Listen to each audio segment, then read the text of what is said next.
నమస్తే, very good morning. Welcome to ఎర్ర journalism part 18. నేను ఎస్ఎస్ లక్ష్మి. ఇంటింటికి గోవు మగధా నినాదు. ఇక ఇవాళ చాలా కీలకమైన అంశం గురించి నేను ఇప్పుడు మీతో మాట్లాడబోతున్నాను.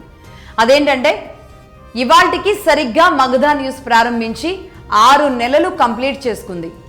ఈ 6 నెలల్లో మేము అనేక మెయిల్స్ అండ్ మెసేజెస్ రిసీవ్ చేసుకుంటూ ఉన్నాం. అయితే దానికి కారణం ఏంటి అంటే తొలి నెలలోనే మగధా న్యూస్ ప్రారంభించిన తొలి నెలలోనే ఎర్ర జర్నలిజంలో భాగంగా పార్ట్ 3లో మగవాడిని వెధవని చేస్తున్నారు 498A చట్టం కానీ లేదంటే డౌరీ హెరాస్మెంట్ కేసులు, ఫేక్ డౌరీ హెరాస్మెంట్ కేసులు, వీటితో మగవాడిని ఈ చట్టంతో కొడుతున్నారు అంటూ ఒక కీలకమైన విషయం తొలి నెలలోనే తొలి నెలలోనే తీసుకోవడం జరిగింది. దానికి మనం ఒక బిగ్ డిబేట్ కూడా కండక్ట్ చేస్తాం. అందరూ కూడా తెలుగు రాష్ట్రాల్లో కాదు, ఏ ప్రాంతంలో ఉన్న వాళ్ళైనా సరే ఆ ప్రాంతం పేరు అది అనౌన్స్ చేస్తాము, మేము ఎక్కడ డిబేట్ కండక్ట్ చేస్తామో అలాగే ఏ రోజు ఏ టైం కూడా చెబుతాము అని చెప్పడం జరిగింది. బట్ కొన్ని ఇబ్బందుల కారణంగా దానిని ఇప్పటి వరకు మేము కండక్ట్ చేయలేకపోయాం, దానికి విచారిస్తున్నాం. ఈ నేపథ్యంలో ఇవాళ మగధా న్యూస్ సీరియస్గా దీన్ని ఒక ఇనిషియేషన్ తీసుకోవడం జరిగింది. దానికి కారణం ఏంటి అంటే సరిగ్గా 2 రోజుల క్రితం మనం సమాజంలో జరుగుతున్న విషయాలు, ముఖ్యంగా అశురెడ్డి విషయం కావచ్చు, ఫోన్లో డబ్బు తీసుకున్నది కాక బెదిరించిన విధానం ఏదైతే ఉందో ఇలాంటివి అనేకం. అలాగే అటు విష్ణుప్రియ డబ్బులు ఎర్రచూపు చేయడం, లేదంటే మంగ్లీ ఒక మహిళగా ఉండి తానేదో ఇలాంటి ఒక ఘోరమైన కేసులు, ఒక సింగర్గా ఉండి, ముఖ్యంగా ఒక మంచి సింగర్గా ఉండి ఒక కేసులో ఇరుక్కోవడం, ఇలాంటి అంశాలు తీసుకున్నప్పుడు అనేక విషయాలు చెప్పడం జరిగింది. మగవాడిని ఎందుకు, ఒక మగ జాతిని నిర్వీర్యం చేసేలాంటి పరిస్థితికి మనం ఎందుకు వెళుతున్నామనే విషయాన్ని నేను కుండబద్దలు చెప్పడం జరిగింది. దానికి మీరందరూ చూసే ఉంటారు. ప్రతి ఒక్కరికి కూడా శిరస్సు వంచి, మీ బిడ్డలాగానో మీ చెల్లిలాగానో శిరస్సు వంచి నేను నమస్కరిస్తున్నాను. ఎందుకంటే నేను చేసిన ఆ వీడియోకి దాదాపుగా 99.999% పూర్తి మద్దతు వచ్చింది. అంటే దాన్ని బట్టే అర్థమవుతోంది ఈరోజు మగవాడు సమాజంలో నలిగిపోతున్నాడు, సమస్యలు ఎదుర్కొంటున్నాడు, కన్నీరు బయట పెట్టుకోలేక, కన్నీరు దిగమింగలేక, సొంత భార్య దగ్గర కూడా ఏమీ చెప్పుకోలేక, కోర్టుల చుట్టూ తిరగలేక, కుటుంబంలో పరువు లేక, సమాజంలో విలువ లేక అనేక రకాలుగా ఇబ్బందులు ఎదుర్కొంటున్నాడు మగవాడు అనేది అర్థమైంది నిజానికి మొన్నటి వీడియోతో. అందుకే ఈ డెసిషన్ ఏదైతే మనం 498A బాధితులు కానీ లేదంటే డౌరీ హెరాస్మెంట్లో ఉన్న సమస్యలు కానీ, ఆత్మహత్యలు చేసుకున్న అనేక మంది అబ్బాయిలకు సంబంధించిన తల్లిదండ్రులు కానీ వాళ్ళందరినీ ఒక వేదిక మీదకి తీసుకొచ్చి వారి కన్నీరు, వాళ్ళ బాధలు, వారి కష్టాలు, మగ జాతి ఎదుర్కొంటున్న లోపల మదన పడుతున్న అనేక సమస్యలని ఈరోజు సమాజం ముందు పెట్టడానికి ఈ డెసిషన్ తీసుకోవడం జరిగింది. దీనికి సంబంధించి ఈ కార్యక్రమం ఎప్పుడు తీసుకుంటున్నాం ఏంటి అనేది ఇప్పుడు ఈ ఎపిసోడ్ చివరిలో నేను చెబుతాను. దానికంటే ముందుగా ఇవాల్టి ఎపిసోడ్లో కొన్ని కీలకమైన అంశాలను మనం చర్చిద్దాం. అదేంటంటే భారతదేశంలో మహిళకి అత్యంత గౌరవం, అత్యంత విలువ, స్త్రీ మాత్రమే ముందుండేలాగా ఒక గౌరవం ఉంటూ ఉండేది. ఇక అది ఆ తరువాత ఏ స్త్రీ అయితే ఇక్కడ మనం బలం అని భావించామో ఆ స్త్రీకి ఒక అస్త్రాన్ని ఇస్తూ వచ్చారు. అదే మగవాణ్ణి కొట్టే అస్త్రం, మొగుణ్ణి కొట్టే అస్త్రం. ఏ రూపంలో అయినా కొట్టవచ్చు మగవాణ్ణి. హెరాస్మెంట్ కావచ్చు, డౌరీ హెరాస్మెంట్ కావచ్చు, పని ప్రదేశాల్లో హెరాస్మెంట్ కావచ్చు, గృహహింస కావచ్చు, ఇలా అనేక రకాలుగా ఈ అస్త్రాలు ఇచ్చి మగవాణ్ణి కొట్టడం మొదలుపెట్టాం, మొగుణ్ణి కొట్టడం మొదలుపెట్టాం. ఇక ఆ తర్వాత ఒక్కసారి మొగుణ్ణి కొట్టిన తర్వాత వీళ్ళు విచ్ఛిన్నమైపోయి చిన్నాభిన్నమైపోయిన తర్వాత ఆ కుటుంబ వ్యవస్థ నిర్వీర్యం అవ్వడానికి జరిగిన అతిపెద్ద కుట్ర ఇది. మహిళ చేతికి అస్త్రాలు, ఆయుధాలు ఇచ్చి మగవాణ్ణి చట్టంతో కొట్టి కుటుంబ వ్యవస్థ భారతదేశంలో లేకుండా చేయడానికి జరిగిన కుట్ర ఇది. అందుకోసమే మగధా న్యూస్ చాలా సీరియస్గా దీన్ని తీసుకుంది. ఇది మగవాడికో, మన స్త్రీకో, మన మగవాడికో జరుగుతున్న నష్టం మాత్రమే కాదు, భారతదేశానికి, కుటుంబ వ్యవస్థకి. భారతదేశం ఈరోజు ఇంత బలంగా ఉంది అంటే కుటుంబ వ్యవస్థ బలంగా ఉండడం, ఆ కుటుంబ వ్యవస్థ నిర్వీర్యం అయిపోతున్న పరిస్థితులు ఏవైతే ఉన్నాయో దానికి అడ్డుకట్ట వేయడానికి మగధా న్యూస్ తీసుకున్న ఒక చిన్న ప్రయత్నం, చిరు ప్రయత్నం, ఒక చిరు దీపం వెలిగించే ప్రయత్నమే 498A. యాంటీ 498Aకి సంబంధించి బాధితులందరినీ ఒక చోట చేర్చడానికి తీసుకున్న ఇనిషియేషన్. ఇందులో భాగంగా ముందుగా నేను ఒక విషయం చెబుతాను. అదేంటంటే మొన్న చెప్పిన ఆశురెడ్డో లేదంటే మంగ్లీనో లేదంటే విష్ణుప్రియానో లేదంటే ఆ మధ్య కాలంలో అనసూయ గారు ఏదో మాట్లాడారని తానో ఇలాంటి వాళ్ళని టార్గెట్ చేయడం మగధా న్యూస్ ఉద్దేశం కాదు. ఎందుకంటే వాళ్ళు ఆడపిల్లలు, వాళ్ళు కెరియర్లో భాగంగా అనేక ట్రాపుల్లో పడి ఇష్టం వచ్చినట్లుగా కేవలం డబ్బే ప్రాధాన్యంగా ముందుకు వెళ్ళిన పరిస్థితి, కెరియరే ప్రాధాన్యంగా ముందుకు వెళుతూ ఏం చేస్తున్నామో కూడా తెలియని పరిస్థితులు. కేవలం వీళ్ళు 4, 5, 10 మందో కాదు, ఈ బారిన పడుతున్న వాళ్ళు అనేక మంది ఉన్నారు. ఈరోజు స్కూల్స్లో ఉన్న పిల్లల దగ్గర నుంచి మొదలు పెడితే ప్రతి ఒక్కళ్ళు ఈ చట్టాన్ని ఎలా దుర్వినియోగం చేయొచ్చు, మగవాడిని ఎలా ఇబ్బంది పెట్టవచ్చు, మగవాడిని ఎలా వాడుకోవచ్చు అని అనేక రూపాల్లో జరుగుతున్న ప్రయోగిస్తున్న అనేక ప్రయోగాలు, ఇవన్నీ కూడా మనం మాట్లాడుకోవాలి. కేవలం ఏ ఒక్కరో ఇద్దరు గురించో మాట్లాడి టీఆర్పీ రేటింగ్స్ పెంచుకోవడానికి వాళ్ళ అంశాన్ని వెలుగులో చూయించి వాళ్ళని ఇష్టం వచ్చినట్లుగా వాడుకోవడం అనేది మగధా ఉద్దేశం కాదు. డే 1 నుంచి కూడా ఏది తీసుకున్నా సమస్య మూలాల్లోకి వెళదాం అని చెప్పడం మాత్రమే మగధా చెబుతుంది. అందులో భాగంగా మంచి మహిళలు, కుటుంబాన్ని గౌరవించే మహిళలు, కుటుంబం కోసం కష్టపడే మహిళల గురించి మా ప్రస్తావన కాదు. అలాగే ఎన్నో ఇబ్బందులు ఎదుర్కొంటూ మగవాడి పైశాచికత్వానికి బలయ్యి ఒకానొక తరం నుంచి ఈ తరం వరకు కూడా కట్నం ఇవ్వలేదనో లేదంటే అనేక రకాల రూపాల్లో సమస్యలు ఎదుర్కొంటూ కోర్టుల చుట్టూ తిరుగుతున్న మంచి మహిళల గురించి కాదు మా ఈ ఫైటింగ్. అలాగే కెరియర్లో నిలబడడానికి తమను తాము సమిధల్లాగా కష్టపడుతూ ముందుకు వెళుతున్న ఇంకా మంచి మహిళల గురించి మాట్లాడడం కూడా ఇక్కడ మా ఉద్దేశం కాదు. అలాగే ఈ డబ్బు అనే ట్రాప్లో పడి డబ్బుంటేనే అంతా సాధ్యమని ఈ ట్రాపుల్లో పడి ఏం చేస్తున్నామో కూడా తెలియకుండా ఇంతకుముందు చెప్పిన వాళ్ళ లాంటి వాళ్ళని టార్గెట్ చేయడం కూడా మా ఉద్దేశం కాదు. దయచేసి ఇది గమనించగలరు. కేవలం అంటే ఈ చట్టాలని వాడి ఇబ్బంది పెట్టడానికి, కావాలని ఫేక్ కేసులు పెట్టడానికి, అసలు ఎలాంటి ఇష్యూ లేకుండా దీన్ని రాద్ధాంతం చేసి పెద్దది చేసి దీన్ని సమస్యని సమాజంలో పెట్టి మగవాణ్ణి వెధవని చేసి తన దగ్గర నుంచి డబ్బు దండుకోవడానికి కుట్ర చేస్తున్న మహిళల గురించి మాత్రమే మగధా న్యూస్ 498A యాంటీగా ఫైట్ చేయడానికి సన్నద్ధమైంది. రైట్, ఇది గమనించాలని ఇనిషియల్గా నేను కోరుతున్నాను. ఇక విషయంలోకి వెళదాం. మొత్తానికి ఈ సమాజం మొత్తంలో అన్ని రకాలుగా అంటే ఒకటే ఫిలాసఫీ, ఒకటే నరేషన్ వినబడుతూ వచ్చింది. అదేంటి అంటే ఉమెన్ విక్టిమ్ కార్డుకి అనుకూలంగా, మగ జాతికి పూర్తిగా వ్యతిరేకంగా. మగాడైతే అతడు తప్పు చేశాడు అని ఒక ముద్ర వేసేలాగా ఈ నరేషన్, ఈ ఫిలాసఫీ మాత్రమే వినబడుతూ వచ్చింది తప్ప నిజంగా మగవాడు మాత్రం ఏం తప్పు చేశాడు అని మాట్లాడడానికి మగ గొంతులు కూడా లేవలేనంత ఘోరమైన దౌర్భాగ్యమైన పరిస్థితుల్లోకి ఈరోజు మగవాడు నెట్టవేయబడ్డాడు. ఇది వాస్తవం. అలాగే స్త్రీ విక్టిమ్ కార్డు, మహిళా విక్టిమ్ కార్డు ఏ స్థాయిలో మద్దతు పొందింది అంటే రాజకీయ మద్దతు, సామాజిక మద్దతు, చట్టబద్ధమైన మద్దతు అన్నింటితో కూడా బలంగా మహిళా విక్టిమ్ కార్డు అనేది ఈ సమాజంలో ముందుకు వెళ్ళింది. అలాగే ప్రపంచీకరణలో మనం అనేక విలువలని వదిలేస్తూ, మన సాంప్రదాయాలని వదిలేస్తూ ముందుకు వెళుతూ ఉన్నాం. దాంట్లో భాగంగా ఏం చేస్తున్నామంటే మహిళల విక్టిమ్ కార్డు ఏదైతే ఉందో దీనికోసం అంటే నేరం చేస్తే మహిళ అయితే ఒక రకంగా, పురుషుడైతే ఒక రకంగా చూడడం మొదలుపెట్టాం. ఒకరిని బాధితుల్ని చేసే క్రమంలో అంటే వీళ్ళు బాధితులు అని చెప్పే క్రమంలో, మహిళ బాధితురాలు అని చెప్పే క్రమంలో పురుషుడు నేరం చేశాడు, పురుషుడే తప్పు చేశాడు, పురుషుడు మాత్రమే తప్పు చేస్తాడు అనే భావజాలాన్ని సమాజంలో నింపుతూ వెళ్ళిపోయాం.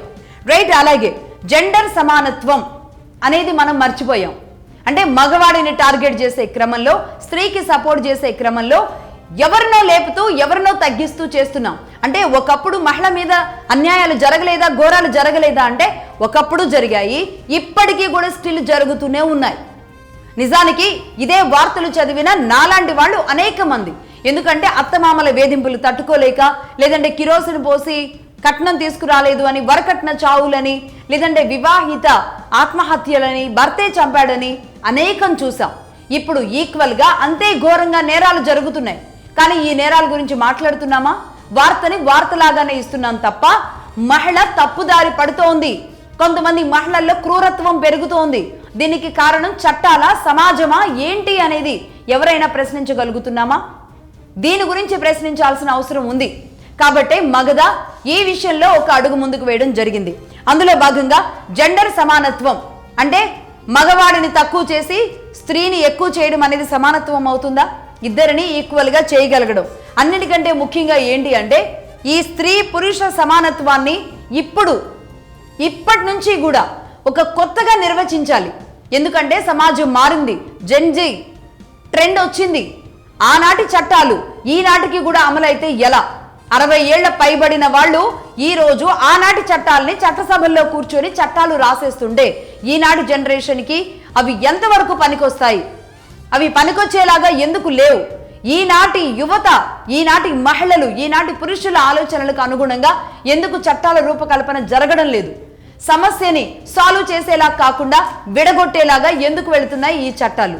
అంటే ఇక్కడ ప్రజల పక్షాన మాట్లాడడానికి ప్రజా సంఘాలు, మహిళల పక్షాన మాట్లాడడానికి మహిళా సంఘాలు ఉన్నాయి, కానీ పురుషుల పక్షాన మాట్లాడడానికి పురుష సంఘాలు లేవు. కాబట్టే ఇప్పటికైనా సరే మహిళా సంఘాలు, ప్రజా సంఘాలు చైతన్యవంతం అవ్వాలి.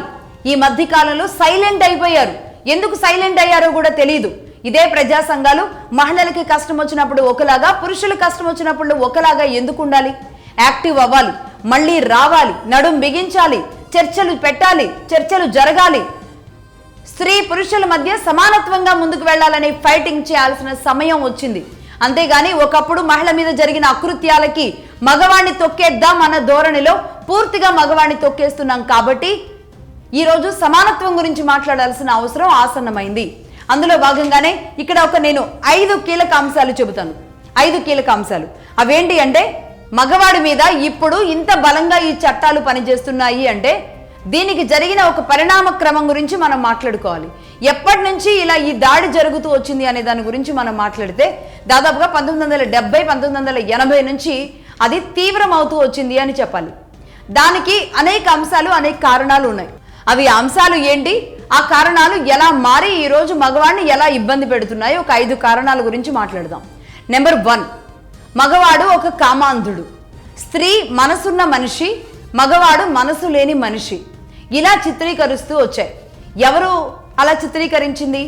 మన సినిమాలు, మన పత్రికలు, మన నవలలు, మన పుస్తకాలు, మన కవులు, మన రచయితలు. అంటే మగాణ్ణి మనసు లేనివాడిగా, మగాణ్ణి ఒక కఠినంగా, మగవాణ్ణి ఒక మృగంగా, మగవాణ్ణి ఒక కామాంధుడిగా చూపిస్తూ తీసుకొచ్చాయన్నమాట. అంటే టోటల్గా మగవాడికి మనస్సు లేదు అని చెప్పే ప్రయత్నం ఈ రకంగా అనేక నరేషన్స్, అనేక ఫిలాసఫీలు అన్నీ కూడా పనిచేస్తూ వచ్చాయి. ఇది నెంబర్ 1. ఇక అలాగే నెంబర్ 2, మగవాడిని ఒక కొడుకుగానో, ఒక తండ్రిగానో, ఒక మామగారుగానో, లేదు అంటే ఒక అల్లుడుగానో, ఇలా అంటే మగవాడికి కూడా కొన్ని పాత్రలు ఉంటాయి. ఆ పాత్రల్లో తన బాధ్యతను నిర్వర్తిస్తూ తన పని తాను చేసుకుంటూ వెళుతున్నాడు. అందులో భాగంగా తన కష్టం తను పడుతున్నాడు అనేది గుర్తించడంలో సమాజం ఫెయిల్ అయింది. కేవలం స్త్రీ కోణంలో మాత్రమే చూడడం వల్ల, స్త్రీ కన్నీరు మాత్రమే చూడడం వల్ల, మగవాడి కన్నీరు కనబడకపోవడం వల్ల పూర్తిగా మగవాడి రోల్ అనేది సమాజంలో లేకుండా పోయింది. ఆ పాత్రకి ప్రాధాన్యం లేకుండా పోయింది. ఆ మధ్య తనికెళ్ళ భరణి గారు అంటారు, నాన్న పరిస్థితి చెబుతూ ఆయన చాలా భావోద్వేగంగా మాట్లాడే కొన్ని పదాలు నిజంగా నాన్న ప్రాధాన్యతను తెలియజేస్తాయి. నాన్న ఎందుకు అంత సర్దుకుపోతాడు, నాన్న పేరు ఎందుకు పెద్దగా వినబడదు, నాన్నకి బట్టలు ఎందుకు ఉండవు, నాన్న ఎందుకు మాతో పాటు అన్నీ ఎంజాయ్ చేయలేడు అని నాన్న గురించి చెప్పారు చూడండి. నిజానికి ఇలాంటి వాయిస్లు ఈరోజు రావాల్సిన అవసరం ఉంది. లేదంటే మగవాడిని కాపాడుకునేలాంటి పరిస్థితులు ఉండవు.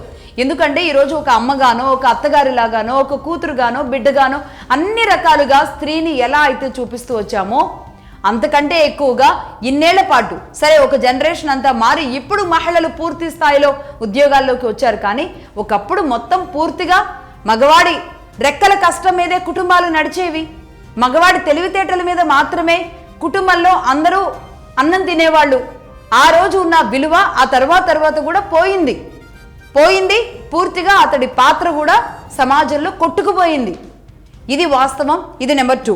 ఇక నెంబర్ 3, పని ప్రదేశాల్లో, విద్యా సంస్థల్లో అనేక చోట్ల అంటే తను నన్ను చూశాడనో, లేదంటే తను నన్ను వేరే రకంగా హెరాస్ చేస్తున్నాడనో అనేక సమస్యల పట్ల మహిళ ఒక కంప్లైంట్ ఇస్తే ఎంత ఫాస్ట్గా రియాక్షన్ ఉంటుంది.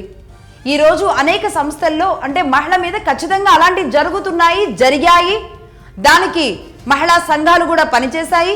దీని మీద ఉమెన్ రైట్స్ కమిషన్ కూడా తగు చర్యలు తీసుకోవడానికి ఏ సంస్థకి ఆ సంస్థకి మహిళలు ఎక్కువగా ఉన్న చోట దానికి తగ్గ లీడర్షిప్ని కూడా కేటాయించుకోవాలి అన్న కఠిన నిబంధనలు ఉన్నాయి. ఇవన్నీ కూడా మహిళ మీద జరుగుతుంది. మరి పురుషుడికి, మహిళకి జరుగుతుంది, దానికి నిబంధనలు వచ్చాయి. అంటే పురుషుడికి జరగడం లేదా? పని ప్రదేశాల్లో, విద్యా సంస్థల్లో పురుషుడి మీద దాడి జరగడం లేదా? హెరాస్మెంట్ జరగడం లేదా? అంటే మగవాణ్ణి స్త్రీకి ఇప్పుడు పని చెయ్యి అని తిట్టడం ద్వారా తాను అతడి మీద అంటే ఆమె బాస్ మీద ఏదైనా సరే నన్ను అరెస్ట్ చేశాడు, నన్ను వేరే రకంగా అరెస్ట్ చేశాడని చెప్పొచ్చు. కానీ ఇదే విషయం పురుషుడు గనక చెబితే ఎలా ఉంటుందో ఒకసారి ఆలోచించండి.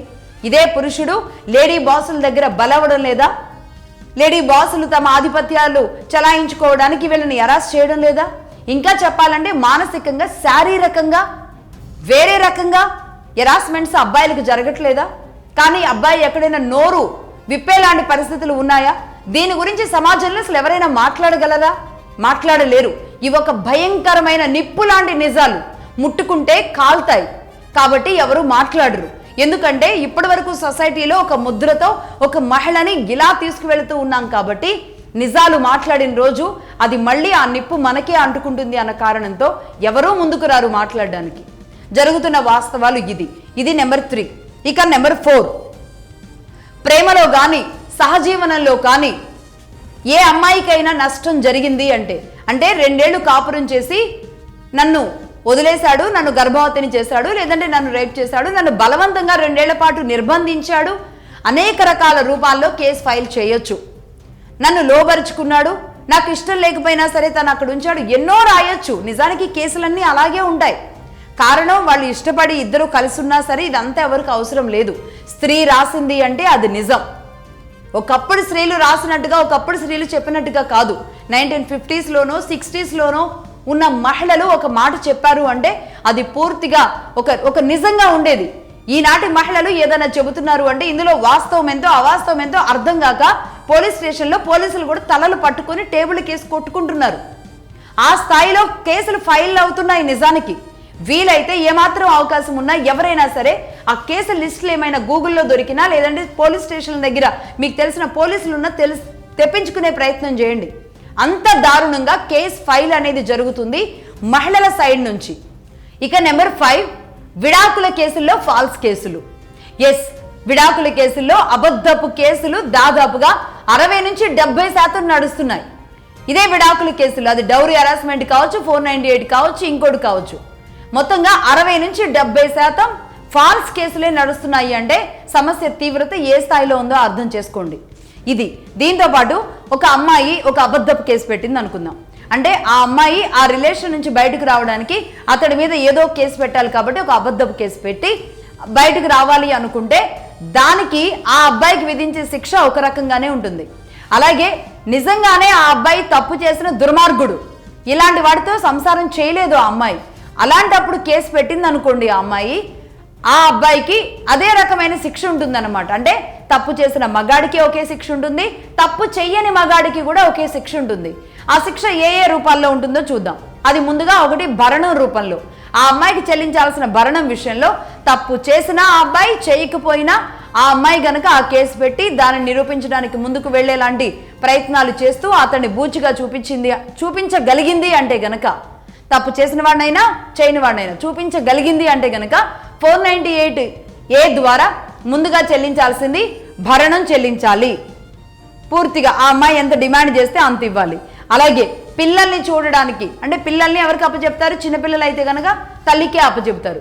కనీసం తండ్రి పిల్లల్ని చూడడానికి కూడా వీలుండదు. కనీసం మంచి తల్లులు అయితే కాస్త కనికరం చూపిస్తారు, కానీ తాను వద్దు అనుకుంది అంటే గనక తండ్రికి పిల్లల్ని చూపించరు. అది కూడా మళ్ళీ కోర్టుల చుట్టూ తిరిగి పర్మిషన్స్ తెచ్చుకుంటే తాను సమయం ఇచ్చినప్పుడు, తాను చూపించాలనుకున్నప్పుడు మాత్రమే తండ్రికి బిడ్డల్ని చూపిస్తుంది తల్లి. రైట్, ఇదొకటి. అలాగే భరణం కట్టి నెల మెయింటెనెన్స్లు కూడా కట్టాలి. అంటే ఈ పిల్లలు ఎక్కడ చదవాలి, ఏం చేయాలి, దీనికి సంబంధించి ఆ మెయింటెనెన్స్లు అన్నీ కూడా ఇతడు భర్తే భరించాల్సి ఉంటుందన్నమాట. భర్తే భరించాలి.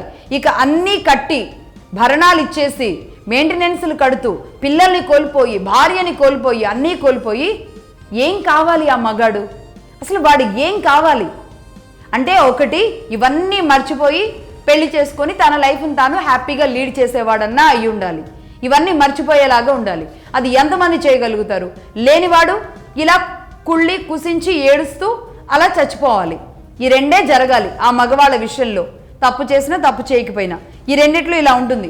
అంటే నిజానికి నేను ఇంతకు ముందు చెప్పినట్లుగా మగవాడికి ఎమోషన్స్ లేవు, పెద్ద విడాకులైనా పెద్ద పట్టించుకోడు, పెద్ద లైట్ తీసుకుంటాడు అనే ముద్ర ఏదైతే ఉందో ఈ ముద్ర కారణంగా జరుగుతున్న పరిస్థితులే ఇవన్నీ అన్నమాట.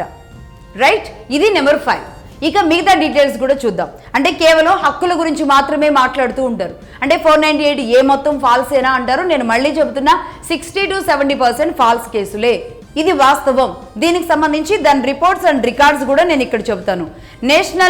NCRB national crime records bureau ఇచ్చిన రికార్డ్స్ చూస్తే గనక ఇందులో ఉన్న ఈ NCRBలో ఉన్న డేటా ప్రకారం చూస్తే ఏడాదికి 3,04,556 కేసులు నమోదవుతున్నాయి. అంటే దాదాపుగా 3.5 లక్షల కేసులు ప్రతి ఏడాది 498 కింద నమోదవుతూ ఉన్నాయి భారతదేశంలో. నెంబర్ 1. ఇక నెంబర్ 2, ఇందులో 2 లక్షల మంది మగాళ్ళు అరెస్ట్ అవడం జరిగింది. అంటే కేవలం అరెస్ట్ కాని వాళ్ళు 1,50,000 మంది ఉన్నారన్నమాట అప్రాక్సిమేట్లీ. అంటే 2 లక్షల మంది అరెస్టులు జరిగిపోయినాయి. ఈ అరెస్ట్ అయిన వాళ్ళ 2 లక్షల మందిలో షాకింగ్ విషయం ఏంటో తెలుసా? ఫాల్స్ అలిగేషన్స్తో అరెస్ట్ అయిన వాళ్ళు ఎంతమంది తేలారో తెలుసా? ప్రతి ఏడాదికి ఎంతమంది తేలుతున్నారో తెలుసా? NCRB రికార్డ్స్ ప్రకారమే 1,80,000 కేసులు ఫాల్స్ కేసులు. అంటే ఏంటి? కేవలం 20,000 కేసులు మాత్రమే. అరెస్ట్ అయిన వాళ్ళల్లో 20,000 కేసులు ఏవైతే ఉన్నాయో అవి మాత్రమే నిజమైన కేసులు, మిగతావన్నీ కూడా ఫాల్స్ కేసులు. ఇది ఒకటి. ఇక్కడ ఇంకొక విషయం కూడా మాట్లాడదాం. కోర్టుల నుంచి డిస్పోజ్ అయ్యి బయటకు వచ్చే కేసులు ఎన్నో తెలుసా? దాదాపుగా 1,30,000 కేసులు, 1,30,000 కేసులు. ఈ 1,30,000 కేసుల్లో ఫాల్స్ కేసులుగా నిరూపితమైన కేసులు 1,22,000 కేసులు. అంటే భరణాలు కట్టాల్సిందే అని కోర్టు తీర్పులు ఇచ్చి బయటకు పంపించేసిన కేసులు 1,30,000 కేసులు అయితే అందులో 1,22,000 కేసులు అనేవి బయటకు వచ్చిన తర్వాత మొత్తం ఫాల్సే. అంటే నిజంగా భరణం కట్టిన వాళ్ళు ఎంతమంది, నిజంగా తప్పు చేసిన వాళ్ళు ఎంతమంది అంటే 8,000 మంది మాత్రమే. ఇది NCRB ఇస్తున్న రిపోర్టు పూర్తిగా. రైట్, ఇందులో 498 మాత్రమే కాదు, NCRB ఇచ్చిన రిపోర్ట్ పోక్సోలో కూడా భయంకరంగా ఉంది నిజాలు. అంటే పోక్సో కేసులు కూడా ఎంత విశృంఖలంగా పోక్సో కేసును వాడుతున్నారు. ఇందులో పోక్సో కేసులు ఎన్ని నమోదవుతున్నాయంటే NCRB రికార్డ్స్ ప్రకారమే 2,24,572 కేసులు నమోదవుతున్నాయి ఏడాదికి పోక్సో కేసులు. అందులో బయటికి డిస్పోజ్ అయి బయటకు వస్తున్నది 96,000 కేసులు బయటకు వస్తున్నాయి. 96,000 కేసులు అంటే వీళ్ళకి శిక్ష విధించే విధంగా, వీళ్ళకి న్యాయం చేసే విధంగా, పోక్సో బాధితులకి న్యాయం చేసే విధంగా బయటకు వస్తున్న కేసులు 96,000 కేసులు బయటకు వస్తున్నాయి. ఈ 96,000 కేసుల్లో జెన్యూన్ కేసులు ఎంతో తెలుసా అండి?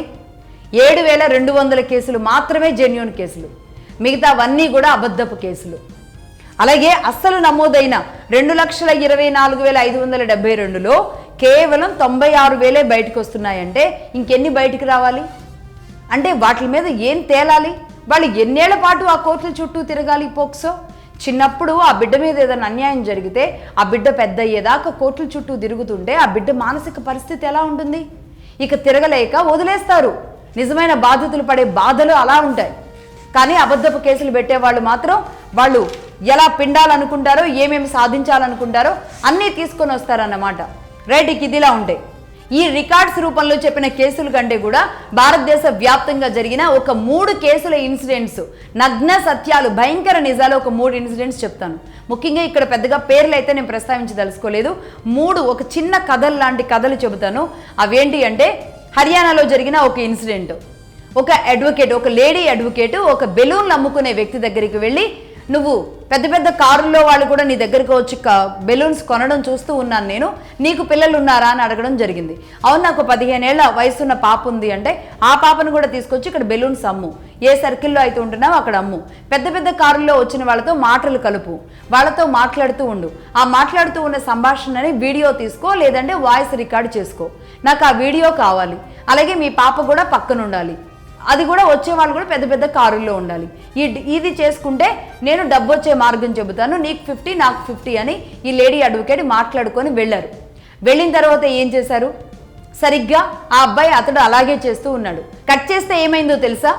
దాదాపుగా ఒక 6-7 రికార్డులు చేయడం కూడా జరిగింది. చేసిన వాళ్ళల్లో 5-6 మీద పోక్సో కేసులు పెట్టారు. ఆ పెట్టిన పోక్సో కేసుల్లో ఒక వ్యక్తి, ఒక పెద్ద వ్యాపారి, మంచి వ్యాపారి, హర్యానాలో మంచి పేరున్న వ్యక్తి, తనకి ఫ్యామిలీ, పిల్లలు అందరూ ఉన్నారు. అందులో భాగంగా అతడేదో మాట్లాడుతూ ఆ పాప చదువుకునే పాపలాగా ఉంది, చదివించవచ్చు కదా అని అడిగితే చదివించలేము అని ఇతడు చెబితే సరే మాతో అన్న పంపించు, నాకు ఆడపిల్లలు ఉన్నారు చదివిస్తాను అని అన్నాడు. కానీ దాన్ని ఎడిట్ చేసి ఏ ముక్క అవసరమో ఆ ముక్క వరకే వాడి, సోషల్ మీడియాలో ఇదే కదా దౌర్భాగ్యం, ఆ ముక్క వరకే వాడి దాన్ని అతడి మీద పోక్సో కేసు పెట్టడంతో ఈ 6-7 కేసుల్లో కూడా మిగతా వాళ్ళు చచ్చిపోలేదు. కానీ పాపం ఈ వ్యాపారి సూసైడ్ చేసుకుని చనిపోయాడు. ఆ వ్యాపారి సూసైడ్ చేసుకున్న తర్వాత ఇది పోక్సో కారణంగానే చనిపోయాడు అని తెలిసిన తర్వాత పోలీసులు ఈ కేసు ఇన్వెస్టిగేషన్ చేస్తే ఇదే పోక్సో కేసులు వివిధ స్టేషన్లలో ఇంకొక 6 మీద పెట్టడం తేలిందన్నమాట. ఏం చేయాలి? ఈరోజు ఒక కుటుంబం చిన్న భిన్నం అయిపోయింది కదా. అంటే ఒక వ్యాపారి తన ఒక నిర్మాణం జరుపుకొని ఉంటాడు, తన ఒక సామాజికంగా ఒక పేరు తెచ్చుకొని ఉంటాడు. పోక్సో కేసు అతడి మీద నమోదవడంతో అతడు సూసైడ్ చేసుకున్నాడు. ఇది ఒక ఇన్సిడెంట్. అలాగే అతుల్ సుభాష్ ఇన్సిడెంట్. అంటే నాలాంటి వాళ్ళు జస్టిస్ లేక నాలాంటి వాళ్ళు హెరాస్మెంట్కు గురయ్యి అనేక రూపాల్లో భారీ హెరాస్మెంట్లు కావచ్చు, అనేక రకాలుగా ఇబ్బందులు ఏవైతే పడుతున్నానో కర్ణాటకకు సంబంధించిన వ్యక్తి అతడు రాసిన 24 పేజీల లేఖ ఈ రోజు కూడా జరిగి కూడా ఇన్ని నెలలు కావస్తోంది. ఈ రోజు కూడా దీని గురించి సుప్రీంకోర్టులు కానీ ఏ కోర్టు కానీ స్పందించలేదు. ఢిల్లీలో దీని మీద ఆందోళనలు జరిగాయి, అయినా ఆ తర్వాత సద్దుమణిగిపోయాయి. ఏం జరిగిందో కూడా తెలియదు. ఏ మగవాడికి నాలాంటి కష్టం రాకూడదు అని ఈ అతుల్ సుభాష్ అనే వ్యక్తి బలిదానం చేశాడు. తాను భరించలేక మగవాడిగా ఈ సమాజంలో బతకలేక తనకు ఎదురవుతున్న చీత్కారాలు, ఈ ఫోర్సులు, ఈ చట్టాలు, ఈ కేసులు వీటన్నింటినీ ఫేస్ చేయాలంటే మగాడిగా ఫస్ట్ నాకు ధైర్యం కావాలి అనుకున్నాడు. ఆ ధైర్యం లేనినాడు నేను మరణించడం బెటర్ అనుకొని ఈ సమాజానికి సవాల్ విసురుతూ 24 పేజీల లేఖని కోర్టుకి ఇచ్చాడు, సమాజానికి ఇచ్చాడు, మీడియా ముందు పెట్టాడు. అతడు ప్రాణాలు వదిలాడు. కానీ దాని మీద ఇప్పటికీ కూడా అతి గతి లేదు, ఎక్కడ ఎవరు దాని గురించి పట్టించుకోరు. ఇది నెంబర్ 2. ఇక నెంబర్ 3, ఇది ఇంకా అత్యంత దారుణమైన సంఘటన. అదేంటి అంటే ఒక మ్యాథ్స్ చెప్పే టీచర్ ఒక స్కూల్లో ఒక 2 పిల్లలు సరిగ్గా మ్యాథ్స్లో మార్కులు రావలేదని వాళ్ళిద్దరిని కొట్టడం జరిగింది. అలాగే పేరెంట్స్ని కూడా తీసుకురండి అని ఆయన గట్టిగా నిలబెట్టడం జరిగింది. దాంతో ఇతన్ని ఎలాగలా ఇరికించాలి అనుకున్న ఈ 2 అమ్మాయిలు ఏం చేశారంటే ఆయన రూమ్కి వెళ్ళారు. రూమ్కి వెళ్ళి మంచిగా మాట్లాడారు. తప్పైపోయింది సార్, ఇంకెప్పుడు మేము బాగా చదువుకుంటాం, మీరు చెప్పిందే వింటామని కాసేపు సంభాషణ చేశారు. మాట్లాడుకున్న తర్వాత బయటకు వచ్చారు.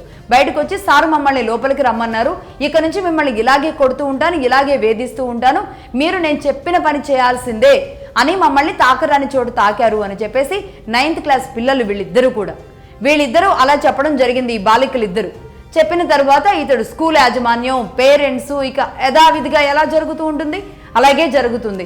జరిగిన తర్వాత తీసుకువెళ్ళి అతని మీద పోక్సో కేసు పెట్టారు, జైల్లో వేశారు. దీంతో ఇతడి భార్య, పిల్లలు అందరూ కూడా ఇతన్ని వదిలిపెట్టి వెళ్ళిపోయారు. అలాగే ఇతడు దీనికి భారీ మూల్యం చెల్లించుకోవాల్సి వచ్చింది. ఉద్యోగం పోయింది. బయటకు వచ్చిన తర్వాత ఈ కేసు ఆధారంగా అతడికి ఏ ఉద్యోగం లేదు. అనేక రకాల సతమతమయ్యేలాంటి పరిస్థితులని, బాధల్ని ఇతడు ఎదుర్కొన్నాడు. ఇక పూర్తిగా రోడ్డు మీదకి వచ్చి అడుగు తినేలాంటి పరిస్థితికి వచ్చేసాడు. ఇక్కడ వరకు ఎంత బాగానే ఉంది కదా. ఇక్కడ జరిగిన ఒక ట్విస్ట్ ఏంటో తెలుసా?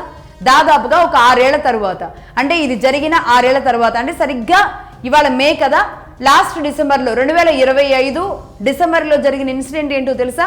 ఈ 2 అమ్మాయిలు పోలీస్ స్టేషన్కి వెళ్ళి సార్ మమ్మల్ని ఇబ్బంది పెట్టలేదు, మేము ఆనాడు అబద్ధం చెప్పాము అని 6 ఏళ్ల తర్వాత వాళ్ళు రియలైజ్ అయ్యి ఆ కేసు వెనక్కి తీసుకున్నారు. ఈ 6 ఏళ్ల జీవితం, అతడికి పోయిన సర్వస్వం ఎవరు తీసుకొచ్చిస్తారు అతడికి? అతడు బతకాలా చావాలా? తన కుటుంబం ముందు ఏ పరువు అయితే తన కుటుంబం ముందు పోయిందో, ఈ 6 ఏళ్ల పాటు తాను కోల్పోయినది ఏదైతే ఉందో అది ఎవరు తిరిగి తెచ్చిస్తారు అతడికి? అది స్త్రీ కావచ్చు, పురుషుడు కావచ్చు. కోల్పోయిన గౌరవాన్ని, పరువుని ఎవరు తెచ్చిస్తారు?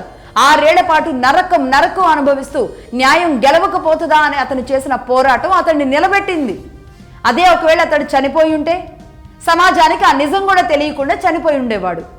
ఇలాంటి కేసులు కొల్లలు, ఒక్కొక్క కేసు, ఒక్కొక్క కథ, ఒక్కొక్క పుస్తకం రాయొచ్చు అన్నమాట. జరుగుతున్న వాస్తవాలు, వాస్తవికతలు ఇవి. దీనికి మనం చేయాల్సింది ఏంటి? దీనికి మార్పు రావాల్సింది ఏంటి సమాజంలో? ఒక్కొక్కటి మాట్లాడదాం. నెంబర్ 1, చట్టం మారాలి. ఎస్, ఖచ్చితంగా కొత్త చట్టాలు రావాలి, చట్టంలో మార్పులు తీసుకురావాలి. అదేంటి అంటే జెండర్ ఆధారంగా శిక్షలు, కేసులు కాకుండా నేరం ఆధారంగా ఉండాలి.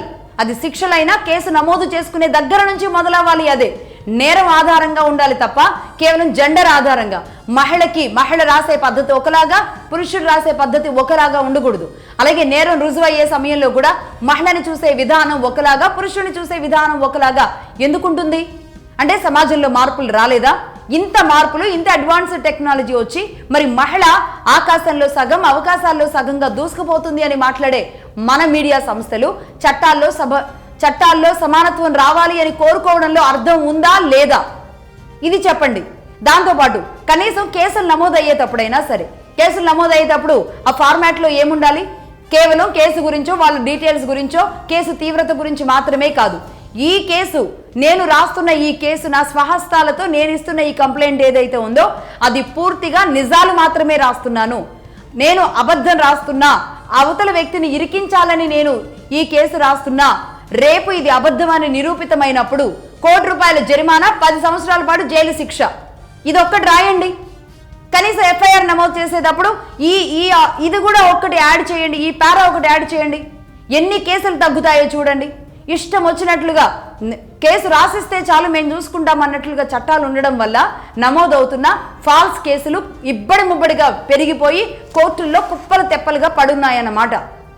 రైట్, ఇది కేసు నమోదు సమయంలోనే పెట్టాలి. అంటే చట్టంలో మార్పులు రావాలి. ఇది నెంబర్ 1. ఇక నెంబర్ 2, విడగొట్టడాలు. అంటే విడగొట్టి మాత్రమే మన పని మనం చేసుకోవడాలు. ఇది ఎవరు చేస్తున్నారు? గవర్నమెంట్లు, పాలకులే చేస్తున్నారు. ముఖ్యంగా ఎలా విడగొడుతున్నారు? క్యాస్ట్ల వారీగా విడగొడతారు.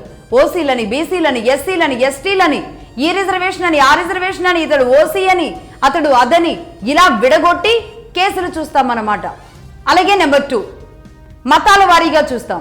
క్రిస్టియన్లని విడగొడతాం, లేదంటే ముస్లింలని, సిక్కులని, హిందువులని ఇలా విడగొట్టి చూస్తాం. నెంబర్ 2. ఇక నెంబర్ 3, ప్రాంతాల వారీగా దక్షిణ భారతదేశం అని, ఉత్తర భారతదేశం అని. పోనీ దక్షిణ భారతదేశం వచ్చిన తర్వాత ఆంధ్ర అని, తెలంగాణ అని, మళ్ళీ ఒకవేళ ఆంధ్రప్రదేశ్ వచ్చిన తర్వాత రాయలసీమ అని, ఉత్తరాంధ్ర అని, లేదంటే కోస్తాంధ్ర అని, ఇలా ప్రతిదీ కూడా విడగొట్టి ఎక్కడి దాకా విడగొడుతున్నామో తెలుసా? స్త్రీ వేరు, పురుషుడు వేరు అని విడగొట్టి చూస్తున్నాం. ఈ విడగొట్టడంతోనే సమస్య తీవ్రమవుతోంది, జటిలమవుతోంది, కుటుంబ వ్యవస్థ నిర్వీర్యమవుతోంది.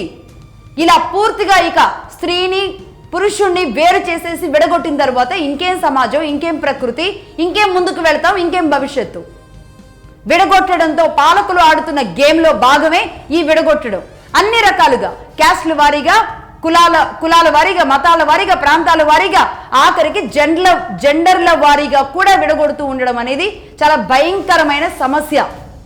మళ్ళీ ఇదే ప్రభుత్వాలు చెబుతూ ఉంటాయి, ఈ దేశం జీడిపిలో ఈ స్థాయిలో ఉన్నాం, మేము జీడిపిలో ఇక్కడ ఉన్నామని మాట్లాడుతూ ఉండే ఇదే ప్రభుత్వాలు, ఇదే గవర్నమెంట్లు, అది సెంట్రల్ గవర్నమెంట్ కావచ్చు, స్టేట్ గవర్నమెంట్లు కావచ్చు, ఇదే ప్రభుత్వాలు జీడిపిలో అక్కడున్నాం ఇక్కడున్నామని చెబుతారు కదా. ఎవరు నెత్తినేసి కొట్టుకోవడానికి ఈ జీడిపిలు, లేదంటే ఈ ఆర్థిక బలాలు, ఈ డబ్బులు? స్త్రీ పురుషులే వేరైపోయిన తరువాత, విడగొట్టుకుంటున్న తరువాత, ఒకరి మీద ఒకరు ద్వేషాన్ని భయంకరంగా పెంచుకుంటుంటే ఇంకెక్కడ జీడిపిలు, ఇంకెక్కడ కుటుంబ వ్యవస్థలే నిర్వీర్యం అయిపోతుంటే మీ జీడిపిలు ఏం చేసుకోవడానికి, మీ డబ్బు ఏం చేసుకోవడానికి, మీ రాజ్యాలు, రాజ్యాధికారాలు ఏం చేసుకోవడానికి? ఇది ప్రధానమైన ప్రశ్న ప్రభుత్వాలని. దీంతో పాటుగా ఇంకా ఘోరంగా జరిగే ఇంకొక క్రీడ అదేంటి అంటే, 60 ఏళ్ల పైబడ్డ వాళ్ళు ఇదే చట్టసభల్లో కూర్చుని వాళ్ళు ఇష్టం వచ్చినట్టు చట్టాలు రాస్తుండే ఇక్కడ ఉన్న యువతకి అవి అందుతున్నాయా, వాళ్ళు అందుకునేలాగా ఉన్నారా? ఈ చట్టాలు అన్నీ కూడా ఒట్టి కాగితపు ముక్కల్లాగా పడున్నాయా? దీనిని ఇష్టపడుతున్నారా లేదా యువత? వీళ్ళకి ఏం కావాలి, ఏ మార్పులు కావాలి, వాళ్ళు ఏం కోరుకుంటున్నారు, వాళ్ళ డిమాండ్స్ ఏంటి, ఏ దాని గురించి కూడా ఆలోచించడం లేదు నిజానికి. ఇప్పుడు అందులో భాగంగా ఒక సర్వే జరగాలి, నేషనల్ శాంపిల్స్ తీయాలి. అటు కేంద్ర ప్రభుత్వాలు కానీ, రాష్ట్ర ప్రభుత్వాలు కానీ ఎవరైనా చేస్తున్నారా? వీటిని చెయ్యరు. చేయకపోగా ఇంకా వీళ్ళు చేసే అకృత్యాలు ఉన్నాయి. అవేంటో చెబుతా. వీళ్ళు ఏం చేస్తారు అంటే, కనీసం యువత దగ్గరికి వెళ్ళి ఒక నేషనల్ సర్వేస్ లాంటివి ఏవీ చేయరు. నేషనల్ శాంపిల్స్ తీసుకోవాలి యువత దగ్గర నుంచి.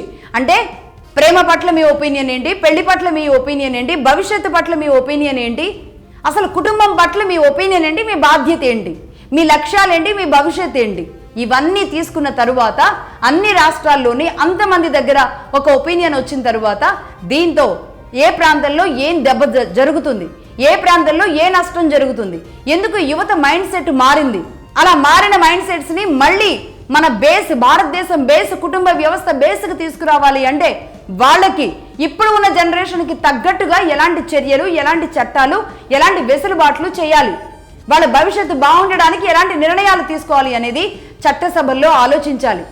అంతేగాని మేము కొత్త కొత్త చట్టాలు రాసేస్తాం, కొత్త కొత్త రిజర్వేషన్లు కల్పించేస్తాము అంటే ఇది ఎవరి బాగు కోసం, ఎవరిని విడగొట్టడం కోసం, ఎవరిని అందలం ఎక్కించడం కోసం, ఈరోజు కుటుంబ వ్యవస్థను నిర్వీర్యం చేయడం కోసమే జరుగుతున్న ఒక క్రీడ అని నేను నిర్మోహమాటంగా ఇక్కడ చెబుతాను. దీంతో పాటుగా ఇక్కడ కొన్ని ప్రభుత్వాలు మహిళల ఆధారంగా గ్యాసులు, మహిళల ఆధారంగా పిల్లలకి స్కూల్ ఫీజులు, మహిళల ఆధారంగా మహిళలకి బస్సులు ఫ్రీ. మహిళ మాత్రమే ఇక్కడ అంటే మహిళకి ప్రాధాన్యం ఇవ్వద్దు అని చెప్పడం కాదు.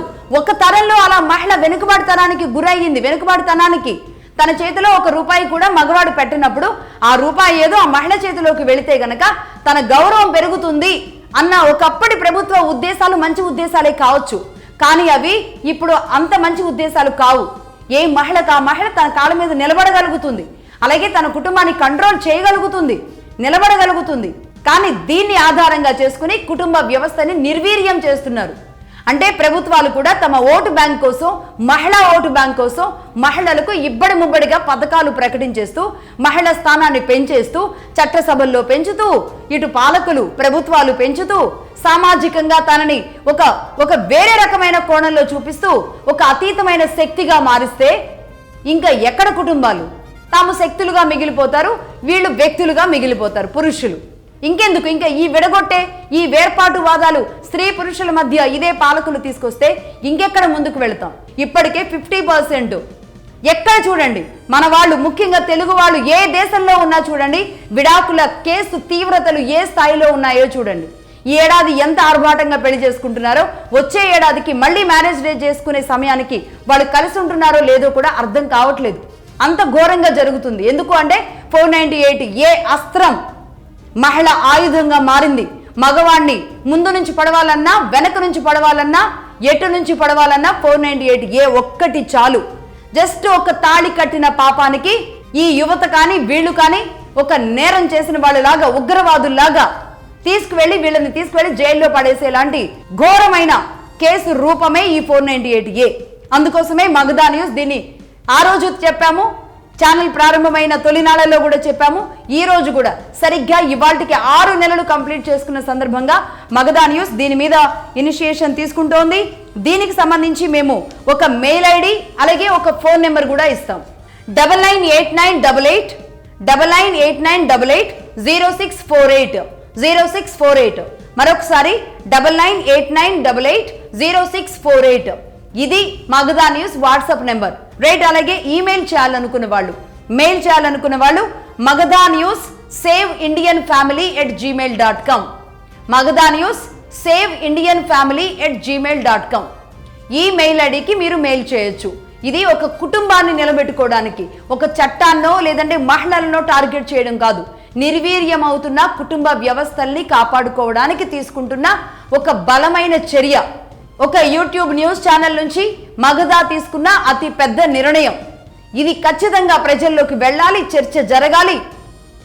ఈ ఫిలాసఫీ అనేది ఏదైతే ఉందో ఇది ప్రతి ఒక్కరు కూడా మాట్లాడగలగాలి. ఇది స్త్రీ సమానత్వమో పురుష సమానత్వమో కాదు, ఇద్దరూ సమానత్వమే. ఇద్దరూ సమానంగా ముందుకు వెళ్ళిన రోజే ఈ సమాజం బాగుంటుంది అని చెప్పే ఉద్దేశంలో భాగమే ఈ డిబేట్ నిర్వహిస్తున్నాం. ఇది నిర్వహించడానికి మనం ఇచ్చాం. మళ్ళొకసారి స్క్రీన్ మీద నెంబర్లు కూడా ఉంటాయి, పక్కన బాక్స్లో ఉంటాయి. ఈ నెంబర్లకి మళ్ళీ మీరు వాట్సాప్ చేయండి, లేదంటే మెయిల్ చేయండి మెసేజ్ల రూపమే. దయచేసి ఈ వాట్సాప్ నెంబర్కి కాల్ చేసినా సరే కాల్స్ రావు కాబట్టి కాల్స్ చేయకండి. ఈ వాట్సాప్ నెంబర్కి మెసేజ్ మాత్రమే చేయండి. మళ్ళీ కలుద్దాం. బాధితులుగా ఉన్న వాళ్ళందరం కూడా, మీరు నేను అందరం కలిసి ఒక గొంతు వినిపిద్దాం, చేయి కలుపుదాం. సమాజాన్ని నిలబెట్టడానికి మన వంతుగా ఒక ప్రయత్నం, ఒక చిరు దీపం వెలిగిద్దాం. Right. That's all for now. చూస్తూనే ఉండండి మగధా న్యూస్. నేను లక్ష్మి, సైనింగ్ ఆఫ్.